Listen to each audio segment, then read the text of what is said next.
ভুল করলে কানে কানে তোমাদেরকে বলে সংশোধন করব, কথা না শুনলে হাতে ধরে ঝাঁকি দেব। যদি তাও না শুনো তাহলে সম্মানের এই আসন থেকে জাতিকে সাথে নিয়ে তোমাদেরকে সরাই দেব, এখন রাখবো না। তোমাদেরকে সেইভাবেই প্রস্তুত হতে হবে। সেই মেধাবীদের কাছে জাতির পাওনা আছে, সেই পাওনাটুকু তারা দেবেন, এটা আমরা আশা করি। কি হবে এই ক্যাম্পাসগুলো? আমাকে কেউ জিজ্ঞেস করলে আমি বলি, সমাজের যে স্লোগান, আমরা নূতন বাংলাদেশ চাই, এখানে পরিবর্তনও পাওয়া যাবে, নূতন বাংলাদেশের মানচিত্রও দেখা যাবে। কাজে এই ছাত্র প্রতিনিধি বন্ধু এবং বোনেরা এটা মনে করে এই স্বপ্নকে ধারণও করতে হবে, আবার স্বপ্নকে বাস্তবে রূপ দিতে হবে।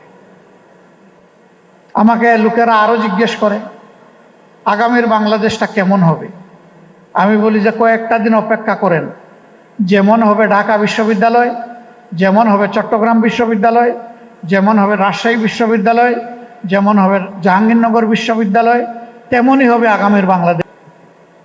কিন্তু আমি বিশ্বাস করি এই ভারী দায়িত্বের পাহাড় নয়, পর্বত আপনারা ডিঙ্গাতে পারবেন ইনশাআল্লাহ।